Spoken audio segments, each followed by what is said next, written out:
Assalamualaikum viewers. Today we are going to start on opinion, namely Unwinnable War by Aziz Ahmad Chaudhary.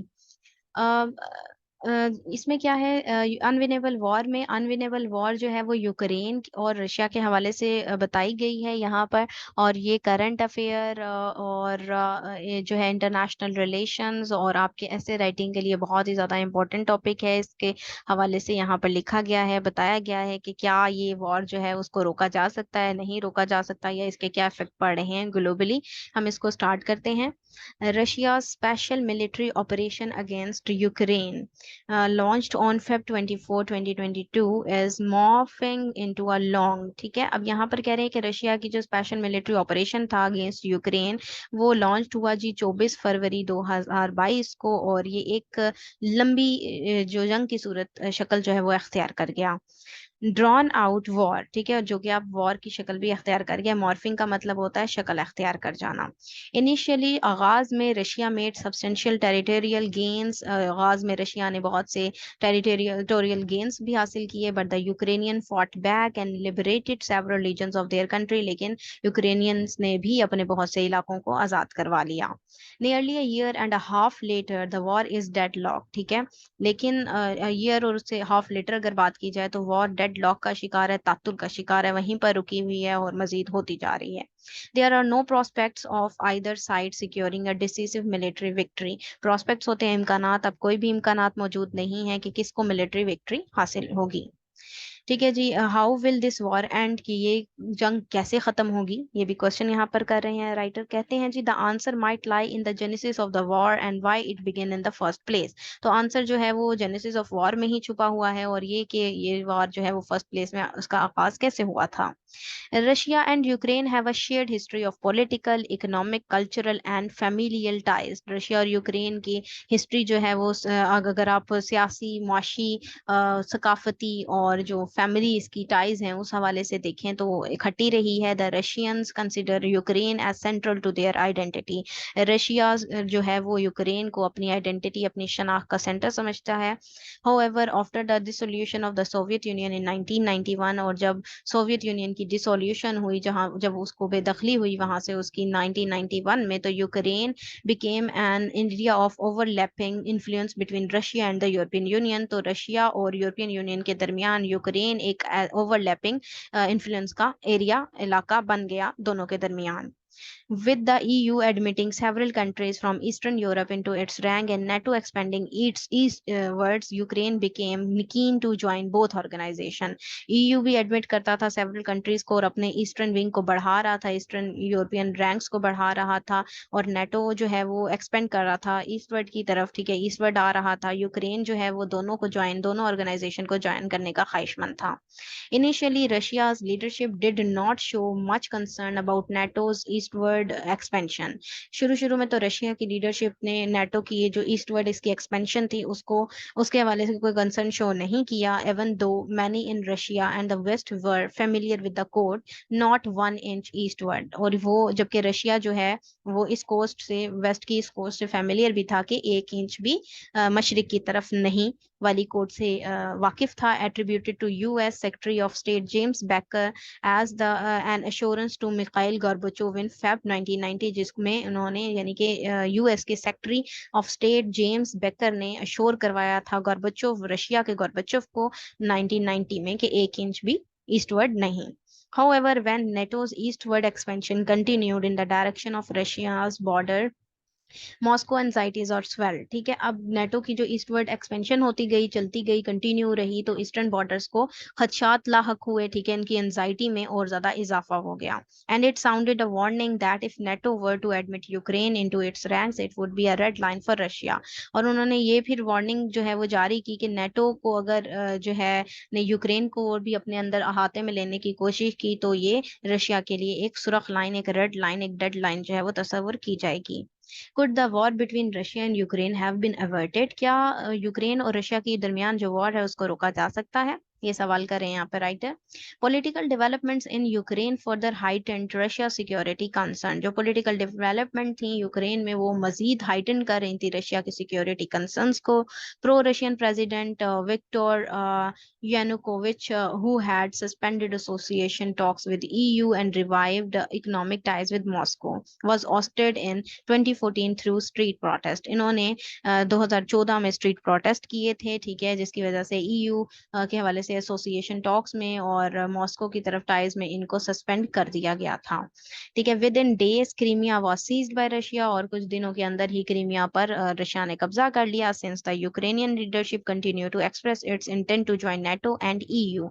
जबकि दूसरी तरफ आप देखें तो यूक्रेनियन लीडरशिप अपनी जारी रखी हुई थी, उन्होंने ये अपनी होप, ये अपनी इंटेंशन के वो नेटो और ईयू दोनों को ही ज्वाइन करना चाहते हैं। Russia begin to amass troops along the border with Ukraine. तो रशिया ने अपने ट्रूप्स भेजना शुरू कर दिए यूक्रेन की तरफ। In December 2021 Russia demanded a legally binding guarantee. तो रशिया ने 2021 दिसंबर में जो है वो लीगली बाइंडिंग गारंटी मांगी that NATO would not admit Ukraine as a member and scale down military activity in European eastern Europe.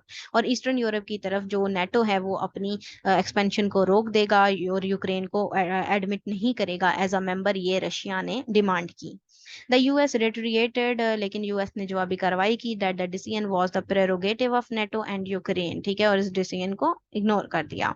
As the Russian troops build up continued, president Vladimir Zelensky of Ukraine whipped up national sentiments to prepare his country for war।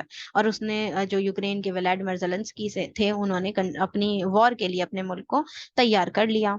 The stage was the set for fratricidal या war in Europe. ठीक है, और एक बरादराना war जो है ये हो रही थी यूरोप में, उसका आगाज हुआ, वो सेट हुई। आफ्टर द रशियन इन्वेजन, जब रशिया ने इन्वेड किया, the West intensified its economic sanctions against Russia. तो वेस्ट ने अपनी सैंक्शंस जो हैं वो रशिया के अगेंस्ट लगा दी। While extending material support to Ukraine was war effort. ठीक है, दूसरी तरफ जो मटेरियल सपोर्ट यूक्रेन की तरफ थी उसकी तरफ भी शुरू कर दी वेस्ट ने एड देना। Russia begin to lean towards China, और झुकाव रशिया का किस तरफ हो गया, चाइना की तरफ हो गया। Meanwhile the human and financial cost of war have been rising for all. और अब देखें तो चलते आ रहे हैं जो फाइनेंशियल और ह्यूमन कॉस्ट जो इस जंग की वजह से भर रही है यूरोपियन सरजमीन, ठीक है, वो चलते आ रहे हैं, बढ़ते जा रहे हैं मजीद। Ukraine has been devastated, Ukraine तबाह हो रहा है। And million of Ukrainians have been displaced, और बहुत से मिलियन ऑफ यूक्रेनियंस जो थे वो जो हैं होते आ रहे हैं डिस्प्लेस्ड, बेघर होते आ रहे हैं। The conflict is also taking a heavy toll on Russian president Vladimir Putin forces. ठीक है, और हैवी टोल नजर आते हैं रशियन प्रेसिडेंट व्लादिमीर पुतिन की तरफ से भी। With neither side ready to cease hostilities there is no end in sight. ठीक है, और दोनों फोर्सेस में से कोई भी हॉस्टिलिटी में जो दुश्मन है, ठीक है, कोई भी सीज जंगबंदी करने के लिए तैयार नहीं है, तो कोई एंड नजर नहीं आता। Could the war have been averted, तो सवाल ये पैदा होता है कि क्या जंग को रोका जा सकता है। An opportunity for peace was lost, peace की कोई अपॉर्चुनिटी नहीं है, ठीक है, लॉस्ट हो चुकी है। When Ukraine and West fail to address Russia security concern about Ukraine joining NATO. जब तक रशिया के हवाले की सिक्योरिटी कंसर्न के हवाले से जो है वो वेस्ट और यूक्रेन की तरफ से चीजें नहीं देखी जाती, जो यूक्रेन की ज्वाइनिंग है as a member of NATO, उसको नहीं रोका जाता, तो ये बड़ी एक अनसर्टेनिटी की तरफ ही सिचुएशन देखने को मिल रही है। एज मिसट्रस्ट डीपेंड, और मिसट्रस्ट जो है वो भी डीप होता जा रहा है। Several rounds of peace attempts between Ukraine and Russia during 2022 failed. जितनी भी अटेम्प्ट्स होती आई हैं पीस की, वो फेल ही होती आई हैं रशिया और यूक्रेन की जंगबंदी के हवाले से। ठीक है जी, there could be two possible explanation for Russia's military ventures. इस रशिया मिलिट्री वेंचर्स की दो एक्सप्लेनेशन की जा सकती हैं। फर्स्ट क्या है जी, one west perspective is that Russia was provoked into invading Ukraine because the West refuse to address its security concerns. पहली बात ये, पहला पर्सपेक्टिव ये है कि वेस्ट ने रिफ्यूज कर दिया था रशिया के सिक्योरिटी कंसर्न के हवाले से, उसको एड्रेस करने के हवाले से, उसको सिक्योरिटी खदशात लाहक थे रशिया को, इस वजह से रशिया ने इन्वेड किया यूक्रेन में। इसी चीज ने उसको रशिया को प्रोवोक किया कि वो इन्वेड करे यूक्रेन में।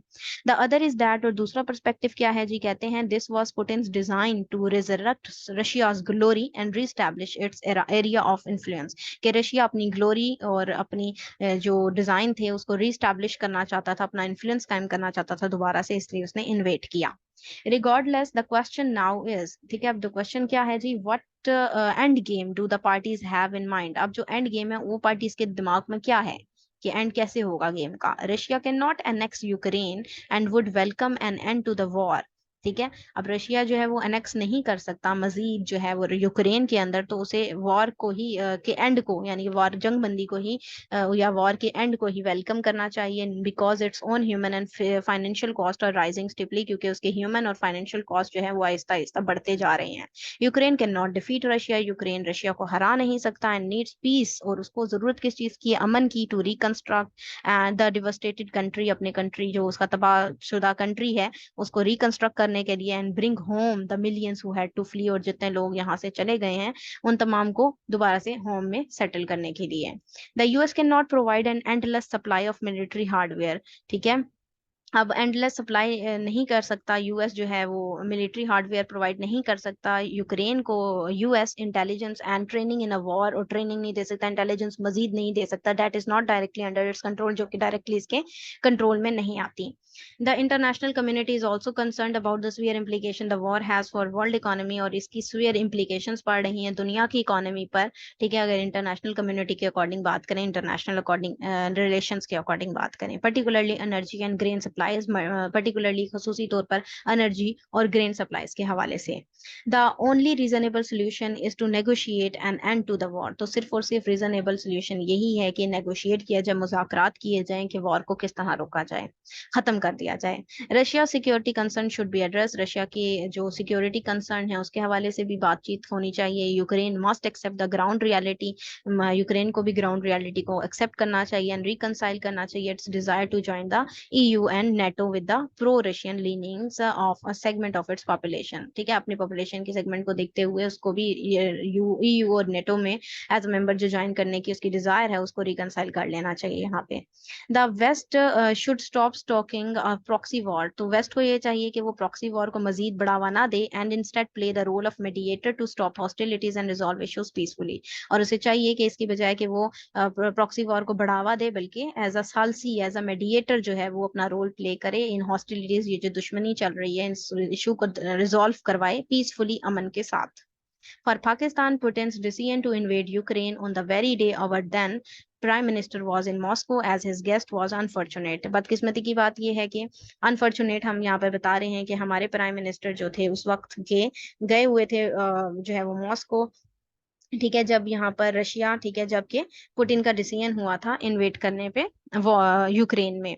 The energy and grain crisis triggered by the war have affected Pakistan as well, जो एनर्जी और ग्रेन क्राइसिस चल पड़े हैं ना ग्लोबली, उसका इफेक्ट जो है वो पाकिस्तान पर भी पड़ रहा है।